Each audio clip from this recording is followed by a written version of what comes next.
Dear student, today our lecture number 10 on the unit chemical kinetics. ठीक, last lecture में हमने first order reaction का हमने rate मालूम किया, साथ ही साथ हमने उसका हाफ लाइफ भी मालूम किया. ठीक, अभी हम बढ़ते अगला order of reaction, zero order reactions. ठीक, the rate of zero order reaction is independent of the reactant concentration.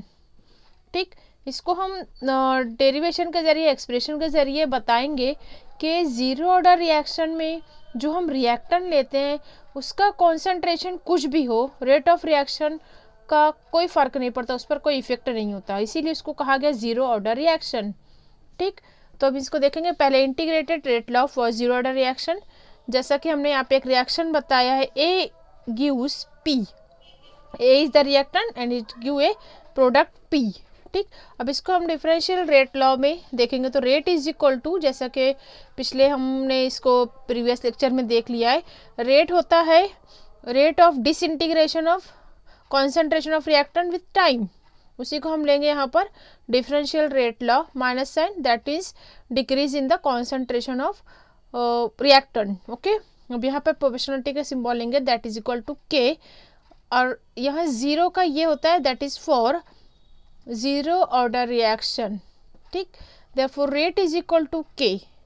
ठीक, इसके ऊपर जब हम इंडिपेंडेंट हैं, इसके रहने ना रहने से इसका जो कॉन्सेंट्रेशन है रिएक्टेंट का कुछ भी हो, इससे कोई फर्क नहीं पड़ता. तो रेट किसके ऊपर मानी रखती है, the rate is equal to rate constant, that means के.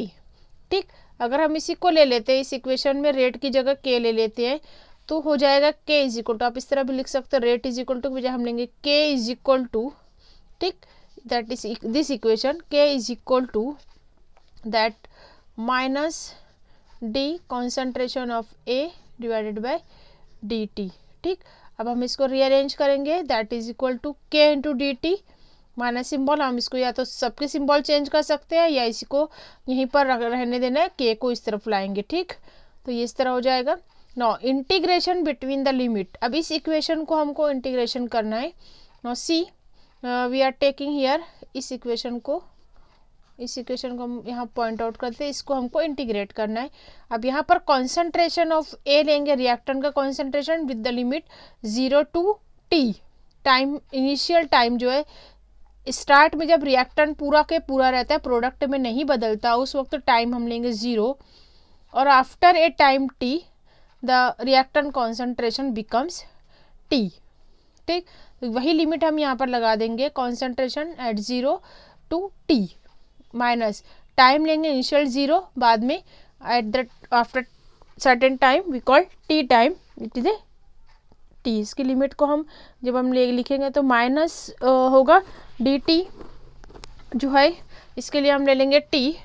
ओके, द इनिशियल कॉन्सेंट्रेशन पहले जो होता है लिमिट में टी माइनस कॉन्सेंट्रेशन 0 लेंगे. ठीक है, कॉन्सेंट्रेशन ऑफ रिएक्टेंट ए 0. ठीक, इसको हम इस तरह भी लिख सकते हैं, 0 ये माइनस में है, अगर हम इसको माइनस ले लेते तो सबकी सिंबल हम बदल सकते हैं, ये माइनस और ये माइनस सब प्लस हो जाएगा. तो इसको मैं एक स्टेप और लिख देती हूँ, इस तरह लिखेंगे हम, मैं ऐसे लिखती हूँ, minus concentration of 0 minus concentration at T is equal to, ये क्या था, ये नहीं इधर लिखा, ये माइनस, ओके,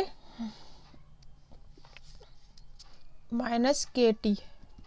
ठीक, अगर सबके सिंबल बदल देते हैं तो ये क्या हो जाएगा, देयरफॉर दिस इक्वेशन के टी इज इक्वल टू, ये प्लस हो जाएगा, ये माइनस हो जाएगा, यहाँ पर हम इसको प्लस लेंगे, सॉरी प्लस, तो ये यहाँ का जो प्लस है वो माइनस हो जाएगा और यहाँ का माइनस प्लस हो जाएगा. ठीक है, नाउ इस तरह ये निकलता है एक कंक्लूजन कि rate of reaction for the first order reaction is initial minus after T time. Is that clear? Therefore we called here the rate of reaction is independent the concentration of reactant. ठीक, rate of reaction is independent the initial concentration of reactant. अब इसकी हम unit निकाल लेते हैं, यही इसी को लेंगे हम टी को इस तरफ ले आते हैं अगर, तो दैट इज ए मोल पर लीटर या मोल पर डेसीमीटर क्यूब, और टाइम को हम लेते हैं सेकंड में, ठीक। टाइम या तो सेकंड में लेंगे या मिनट में लेंगे या हावर में लेंगे, तो इसको हमको मोल पर डेसीमीटर क्यूब और पर सेकंड, ओके, या तो मोल पर डेसीमीटर क्यूब पर मिनट, मोल पर डेसीमीटर पर हावर, ठीक। अब इसका हाफ लाइफ निकालेंगे, half life period for the first zero order reaction. तो इसको हम हाफ लाइफ के लिए ये वाली इक्वेशन को लेंगे, दिस इक्वेशन, या इस इक्वेशन को लेंगे हम, ठीक। इसमें हम हाफ लाइफ टी की बजाय हम लेंगे T half, okay, and the concentration at the time T it becomes half, ठीक। पीछे हमने पूरा इसका देख लिया है लेक्चर नंबर 9 में, तो आप इसको रिवर्स करके देख सकते हो। देखें यहाँ पर हाफ लाइफ किस तरह निकालेंगे, टी हाफ, ठीक।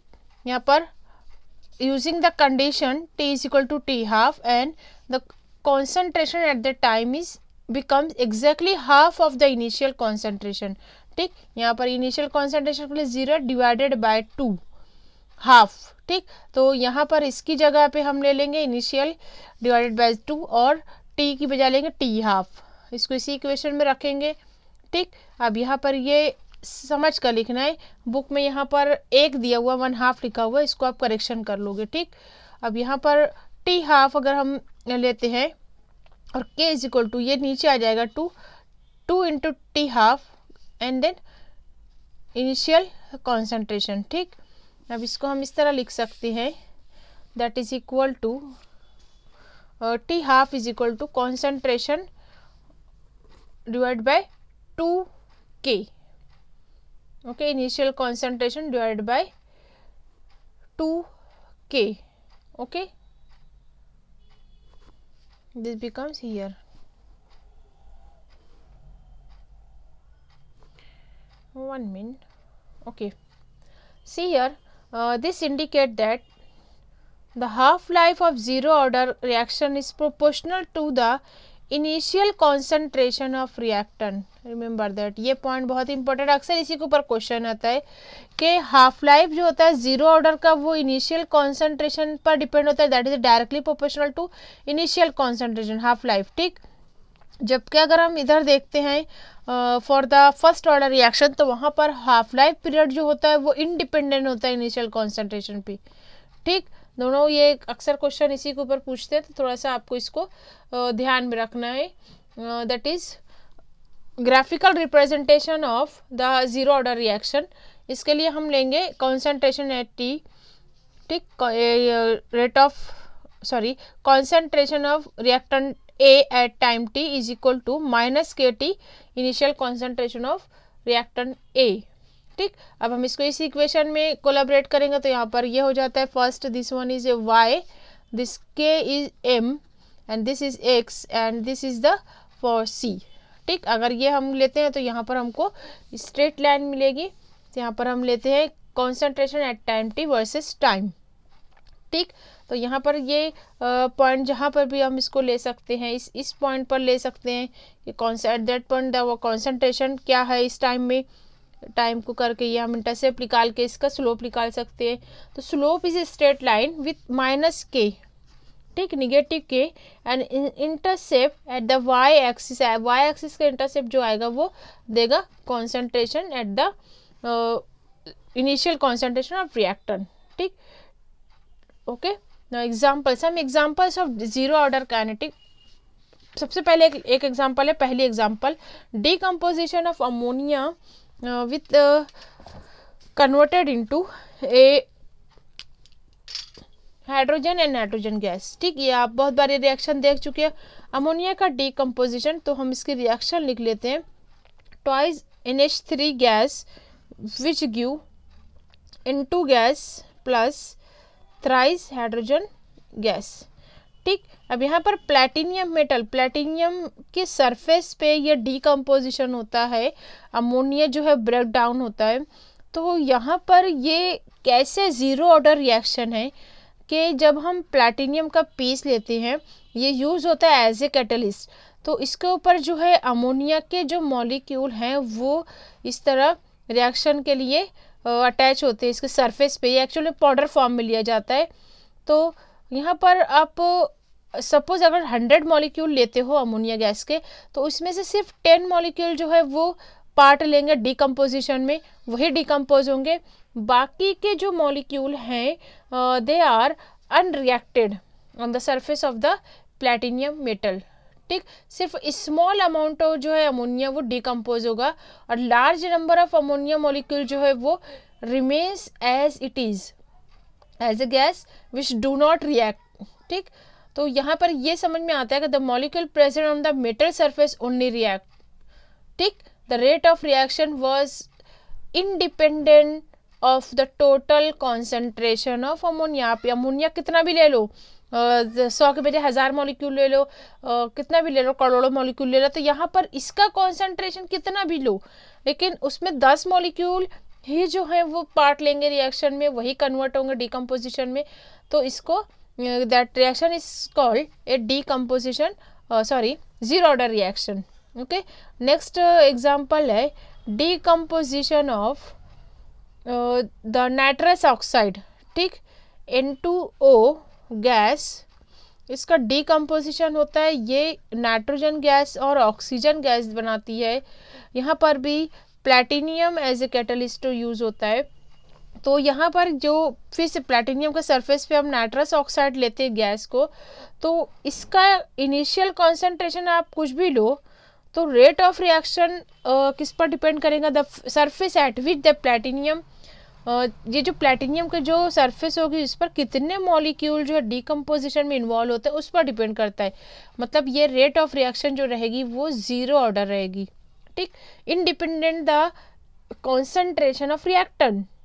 ठीक, जो यहाँ पे पार्ट ले रहे हैं जितने मॉलिक्यूल, ठीक, भले आप कितना भी ज़्यादा उसका प्लेटिनियम का सरफेस ले लो, लेकिन अगर यहाँ पे 10 मॉलिक्यूल का होना तो वो 10 मॉलिक्यूल होंगे। उससे इसका पता चलता है कि जीरो ऑर्डर काइनेटिक्स है। नंबर 3 एक एग्जांपल है catalytic decomposition of PH3 on A hot tungsten at high pressure. ठीक, तो यहाँ पर ये भी कैटालिटिक डिकम्पोजिशन है। फास्फोरस एसिड जो है वो कन्वर्ट होती है, तो इसमें जो होता है ये टंगस्टन मेटल पे जो है इसको हाई प्रेशर पे डिकम्पोज किया था, कैटालिटिक डिकम्पोजिशन। तो ये भी शो करती है यहाँ पर आप गैस का कॉन्सेंट्रेशन कितना भी लो उससे रेट ऑफ रिएक्शन अफेक्ट नहीं होती, independent the concentration of the reactant. This are the zero order reaction. ठीक, अगले लेक्चर में हम फर्स्ट ऑर्डर रिएक्शन की स्टडी करेंगे। Okay, thank you.